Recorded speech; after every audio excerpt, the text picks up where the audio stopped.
And it's turned out they've identified 7 of them, 7 of these circuits that will urge you to take action. One of the ones that I found most interesting is...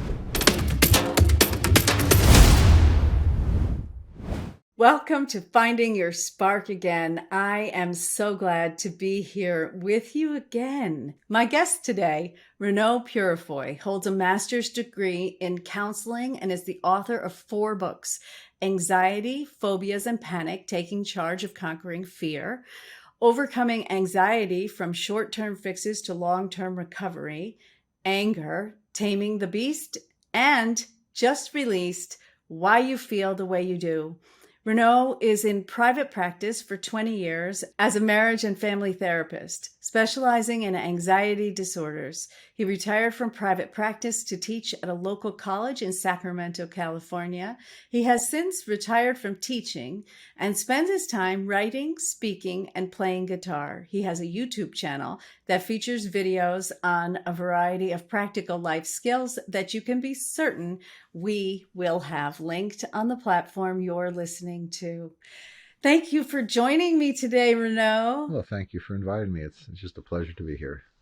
Yes, it is. It really is nice to get to connect in this way. I am really excited about getting to sort of really explore some ideas here with you. And, your latest book sounds fascinating. But in particular, I would love to talk a little bit about how we're related to our animals in the emotional capacity. Well, since about 1990, affective neurobiology, which is affective means your emotions, and that's really been coming up. And it turns out that we have 7 circuits that we share with all the other mammals or pets or cats and dogs and stuff. And maybe let me explain what they mean by affect first. An affect is something that causes you to do something. It drives you. It causes an urge to take action. So the simple ones are just your sensory ones: heat, cold, pressure. So if I'm cold, I want to get warm. If I'm hot, I want to get cold. Then above that, they have what they call the homeostatic affects. That's just a big word, homeostasis. It's keeping the same state inside of you. So hunger and thirst would be the 2 common ones that people are familiar with. I'm hungry, I want to eat. Thirsty, I want to drink. So it urges you to take action.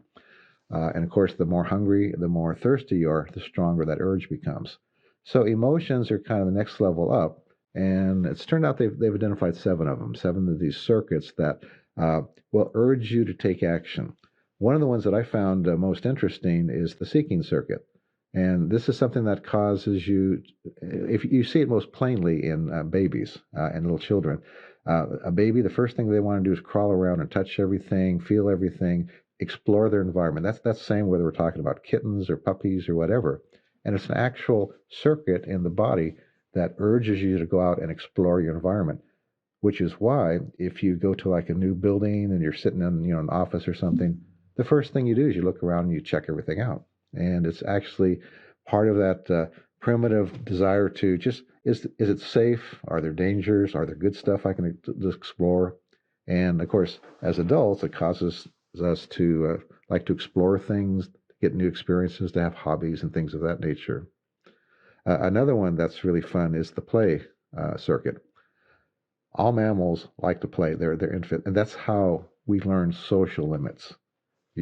I'm watching a 3.5-year-old right now, and when she does too much, you say that's too much, and so she learns how to respond socially. And the same thing goes whether again we're talking about cats, dogs, wolves, or whatever. All of the social animals, they have this circuit that helps them learn what the limits are through play. And so those 2 I found to be very interesting. And then of course you have the lust circuit, which gets active during adolescence. Don't need to talk a lot about that. Everybody knows what that was about. And it's interesting that you have 2 fear circuits. One is danger, but the other one, Panseth labeled panic, but we know it more as separation anxiety. So children, when they're separated from their caregivers, they have that panic. And same thing with animals. When they get separated from their parent, they go into distress. And that triggers what's called the caring circuit inside of you. And if you're ever at Disneyland or a fair or something, and you see some little kid fall down and start crying, look around at all the other kids. They immediately start to focus on what's going on. That caring circuit kicks in. And those two circuits are part of what binds us as adults. The panic circuit turns into sadness when you miss things that are important to you. And of course, all these circuits get filtered up through the higher thinking processes and get modulated or changed or affected by your beliefs, your expectations, and your experiences. They can also be enhanced or they can be dampened. The sad case of children that came out of Eastern Europe orphanages where they weren't really cared for. They were never touched. When they cried, people didn't respond to them. They had a bottle propped up to eat them.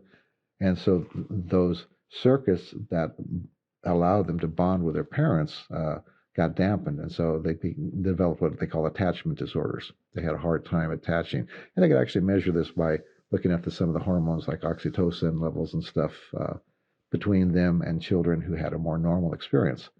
So these circuits are not uniform with everybody. Again, they get shaped by your experience. They get shaped by your beliefs about yourself, the world, and the things around you. And but there's something we do share with our pets. And of course, the fun thing is in the last century, a lot of psychologists thought animals did not have emotions. In fact, they would even say that. They're just little conditioned response, machines. And anybody who has a pet knows that's not true. Anybody who's been around animals for any length of time knows that, yeah, they have experienced the same emotions that we do. We have a lot of thinking and stuff that we filter them through, so we are not as easy to see as animals, but sometimes. But it's all the same stuff.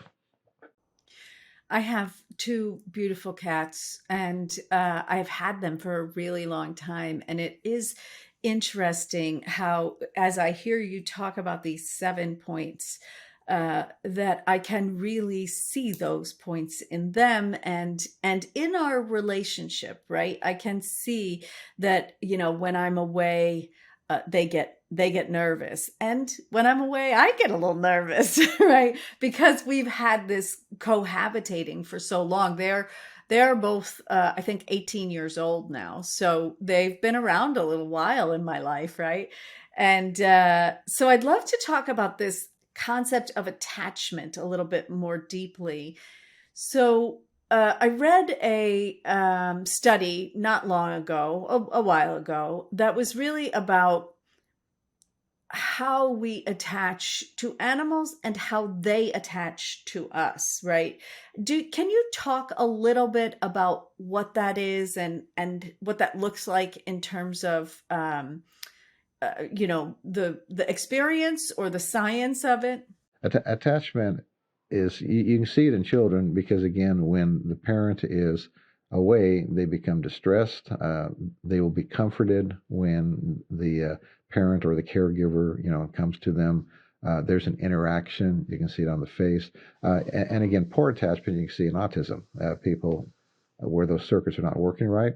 And so they don't respond to people. They don't respond to facial expressions like children in the normal range. And can be very frustrating for the parent because, again, we have that desire, that caring circuit where we want to interact with them. We want to feel like they're empathizing with us and they're seeing us. And when they ignore it, it's just like when your mate is ignoring you, right? Or a friend is ignoring you. It causes distress. But in people where those circuits are dampened, they don't have that distress. What is a way that we can nurture that caring circuit part of the relationship in our animals and us? Tell me more about that caring circuit and how we overlap and what that's like. Well, it gets into, what we mentioned earlier, the things that make a person happy. And positive psychology really took off right around 2000. And so over the last 20 years or so, there's been a lot of research into what makes people happy in life. And the three big ones, most people can guess. The first one is relationship. The thing that gives people a sense of satisfaction, again, is when we can connect with a person at a deep level. And that's, again, part of that caring circuit. That's just so much a part of us. We're wired for connection with people. And when we don't have it, we become a little bit twisted, I guess. Uh, it's and you see it all around us today. People don't have deep relationships. I have 500 Facebook friends, but is there somebody you can sit down and really share your life with and connect with at a deep level? That's what is missing in so many people's lives today. In fact, I've been reading all kinds of articles about how depression is up, anxiety is up. You see anger all over the place with people, and it's because one of the things is because they don't have that deep relationship where they can connect and fulfill that part of ourselves, which is a biological need. We need to connect. The other two, of course, are purpose and meaning, and a lot of people have no purpose or meaning in life. So it's not a mystery why the world is so crazy right now, especially coming out of COVID and all the isolation and just all of the things that are happening that are robbing people of purpose. They're losing their work. AI is starting to take over lots of areas of our lives. Um, yeah, it causes problems. Let's try to dig into some of this a little bit more. Um, in your book, tell me, do you talk about what way that overlap with animals can serve us? Well, again, animals a lot of times will serve as a substitute for a person. People can get great comfort out of their pet, whether it's a dog or a cat, and they become basically your child. And so that satisfies that deep need for connection with something. The nice thing about a dog or a cat is you can tell them anything. You can be very honest with them, and they're just responding to you as a person there, and they're taking comfort from your presence, and they do pick up on when you're distressed. They read your facial and body language.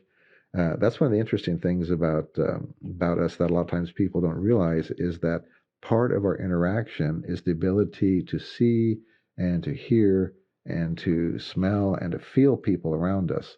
And of course, that's missing in electronic interactions. We get some of that through video like this, but that personal interaction, and especially just the warmth of that person or that animal being next to you, it's triggering all those circuits inside of you.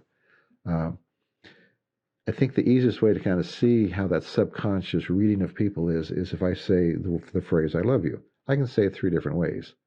Hey, I love you. You know, I love you. I love you. You know what each of those three things mean without my having to explain them because it's wired into us and our ability to read facial expressions, tone, and language. And animals have that just like we have. In fact, they're much more in tune to it than we are because they don't have the higher thinking processes. So they're working on more of that direct experiential thing. We tend to sometimes get cut off of that because we're so busy in our head thinking about stuff. And some people, of course, are better at it than others. So when we look at these 7 triggers, do they relate to the concepts of purpose and meaning, right? Are they something that we can utilize to find that purpose and meaning? Well, it all gets intertwined. The one I didn't mention, was, of course, was anger. And so when you get into the negative emotions that people experience, the two basic things that cause negative emotions are threat and loss. Okay. Loss will trigger sadness. That separation of something that's important to you, whether it's a person, a work, your position, power, or whatever. Threat also has to do with things that can sometimes be very abstract. Again, your position, your power. And when you're threatened, you either experience anger or sadness, depending upon whether you think you can manage the threat. So if I think I can manage the threat, I tend to get angry and I want to get rid of the threat. And if the threat seems too much for me to manage, I want to get away from it. I become frightened. And again, these are emotions that extend over a broad range. Fear can be just anxiety to panic. Anger can be irritation to rage. So when you get into purpose again and meaning, but let's start with purpose. If my purpose is my work or my family, and something threatens that, that's going to fire up those emotions. And again, that Sometimes it gets filtered through some very irrational stuff, and sometimes it's rational stuff, depending again upon your beliefs, expectations, and your experiences. Meaning's a little bit broader because meaning has to do with the bigger questions. What is the meaning of life? Is there life after death? Is there a God? Is there not a God? Do I just die and disappear when I'm gone? These types of questions, which kind of interplay with your immediate purpose, which might be a good parent, helping people, things of that nature, which is kind of a more goal-oriented thing in your life. Whereas meaning is kind of this more broad thing that gives your purpose context.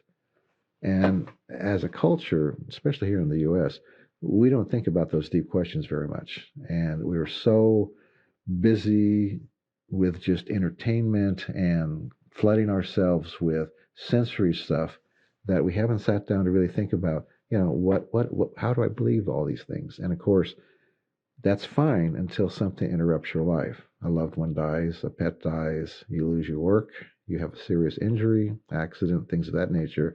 And then if you don't have something to put that into context within your life, which is what your sense of meaning is, it gives you a context, then you're not a very happy camper. Again, you see that throughout our society right now. People don't have a sense of purpose. They haven't really figured out, how they fit into things. And so they go on, politics for a lot of people becomes their sense of where they get their meaning and their purpose, right? And that's a very shallow thing in terms of all the things that we experience in life. So yeah, it's purpose. One of the things I like to point out to people is some of the near-death experience research that's gone on since Moody put out his book Life After Life, and I believe it was in the 70s, late 70s. And since then, there's a lot of research into these near-death experiences that people have, and it's interesting. Anybody who seriously looked at that, they realize that when you die, that's not the end of it. There are other things that happen, that there is some kind of life after life, and weaving that into your meaning, I think, becomes really important. What am I going to do with that? Do I go to some traditional religion? Do I come to something different? But the fact that maybe I do continue after this life,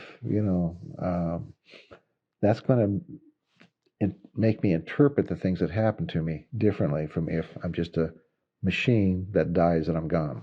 Because I'm just a machine who dies and I'm gone, then I need to get everything I can right now, right? And so that is going to cause a lot of anxiety when you're not getting those things. Yeah, exactly. Yeah. Things have to go your way. Yeah. As you were talking about that, I really think that the quantum science has done a lot for that in the last several years, where it sort of opens doors, right, for people who maybe religion isn't so easy to reach for. They've either had trauma around it, or it just doesn't make sense to them. They just can't make that be real for them. But that now we have that sort of science around how could it work? How might it work, right? Yeah. And I love that that matches up with those near-death experiences that you're talking about, and that there's something, but we're not sure exactly what, that is beyond the physicality of our bodies. I do a lot of work with people with their body, mind, and spirit. And part of that is to really raise awareness about the energy around the body, and to really understand that even in our bodies, we're a little bigger than we expect to be, right? We don't like to stand too close to people in public. There's a reason for that, right? And so, like, what is that for you, and how are you going to define that? And without, I think you're absolutely right, without the ability to find a longer purpose than whatever is here in this moment, then it becomes very difficult to make choices that create really good feelings, right? That you can really find happiness. And of course, short term it may work, right? It's just when something interrupts that, then you get thrown into crisis, and it's a hard time. Yeah. So tell me a little bit about, you were talking to me earlier before the recording about joy and happiness. Let's talk a little bit about that. Well, it's again, it gets into relationship is the big one, and one of the things I like people to do who have difficulty with relationships is to. I've got a little inventory, and it talks about some of the things that make for positive relationships, especially in a family, a healthy family.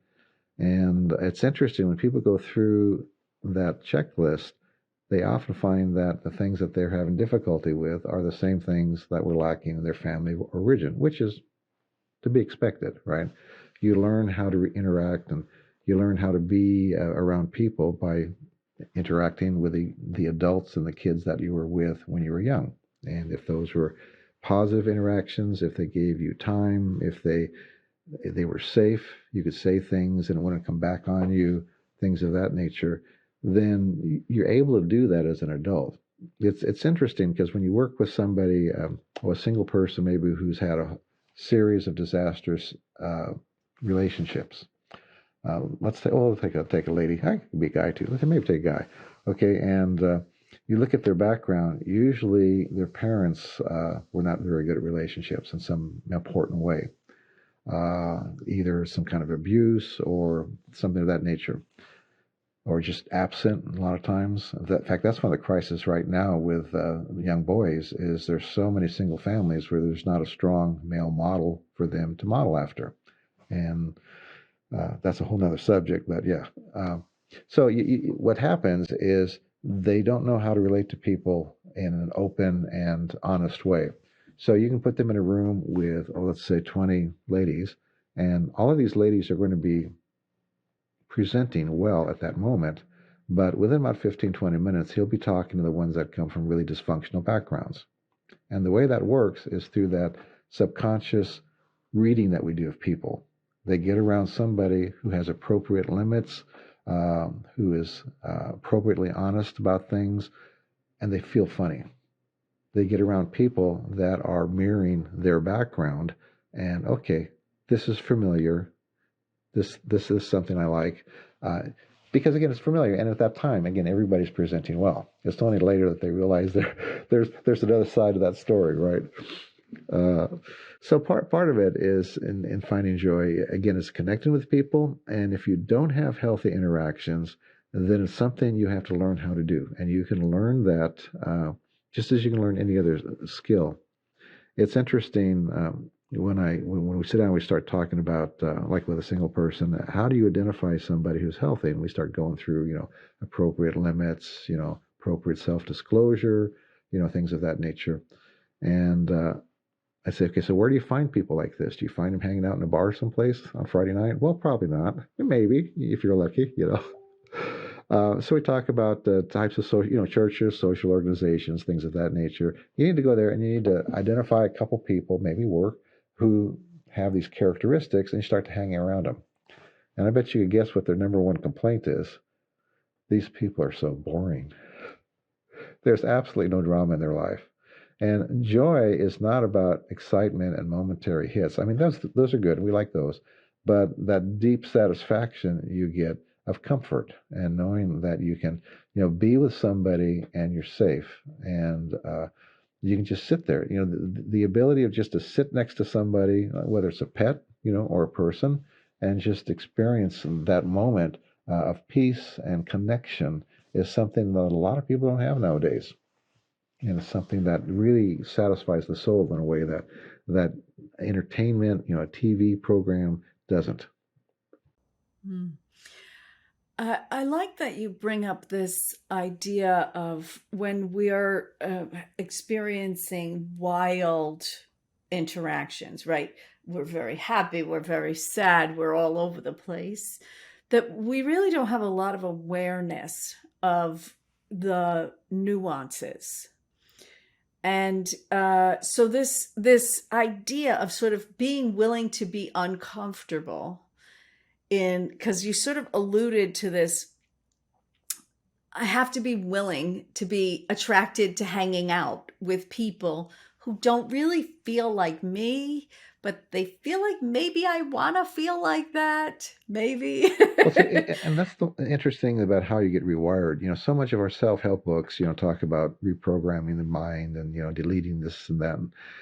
And we are not computers. That's not the way we work. And hanging around people who are healthy starts to rewire us from the inside out. And it's that experiencing of being around them and saying things, well, this happened, and they look at you and they say, oh, that's terrible. And, oh, I didn't realize that was terrible.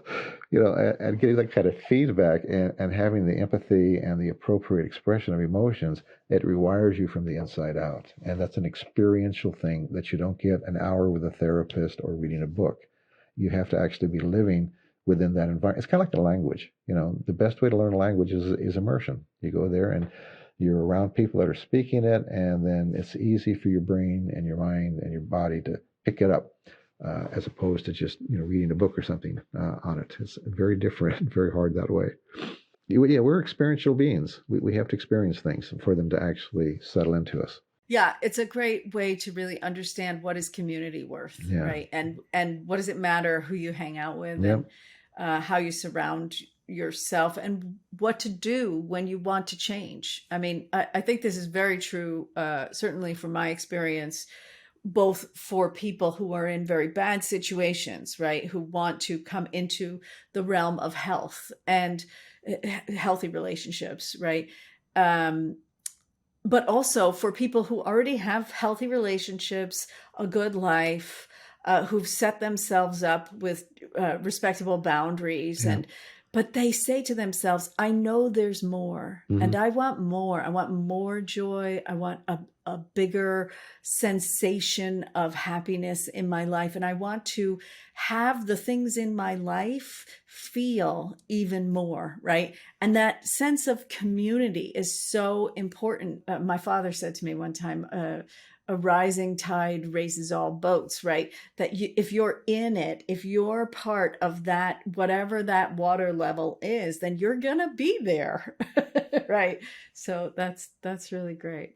And the interesting thing is somebody that comes from a healthy background, they get into that environment like we talked about earlier, and they immediately recognize this is not good for me and this is good. Those filters are built in. People who haven't had that experience growing up, it's like walking in with blinders on. They don't pick up on those subtle indications that there's something wrong here. And that's something that you can train. And I think having a list of very concrete and specific things that you're looking for, such as, can I say whatever I want? Does the person come back and, take things that I've said and use them against me? Having a list of things like that you're aware of when you go into situations, it helps you to identify, oh yeah, this is healthy because I was not aware that these were things I should be paying attention to. I just thought it was normal that people come back and do this type of stuff to you, and they joke when you say something that's really important or sensitive to you, and things of that nature. Yeah.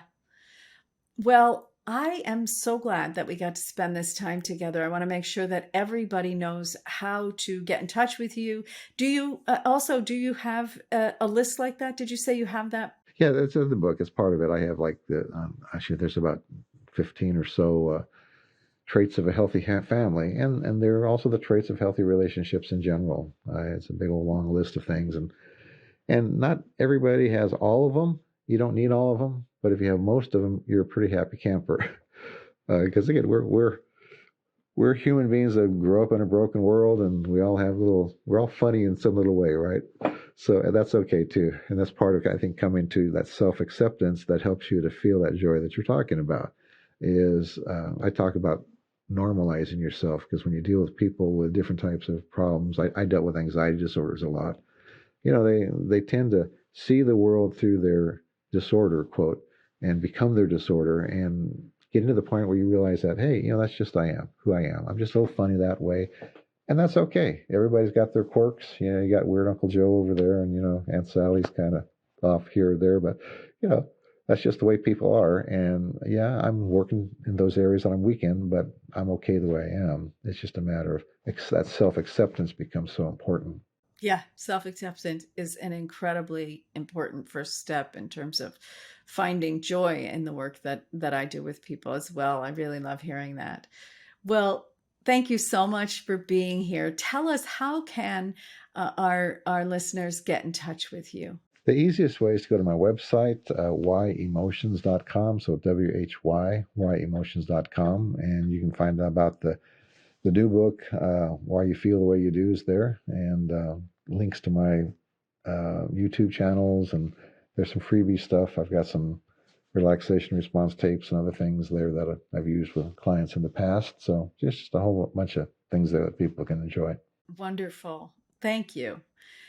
I want to also remind everybody that you can go to unbreakable.guide to get your guide to becoming unbreakable, right? So all of those emotions that we've been talking about today in terms of fear and anxiety and all the things that stand in the way of you finding your way to real happiness have a way to be able to deal with them and to find your way forward. So go to unbreakable.guide and get your guide.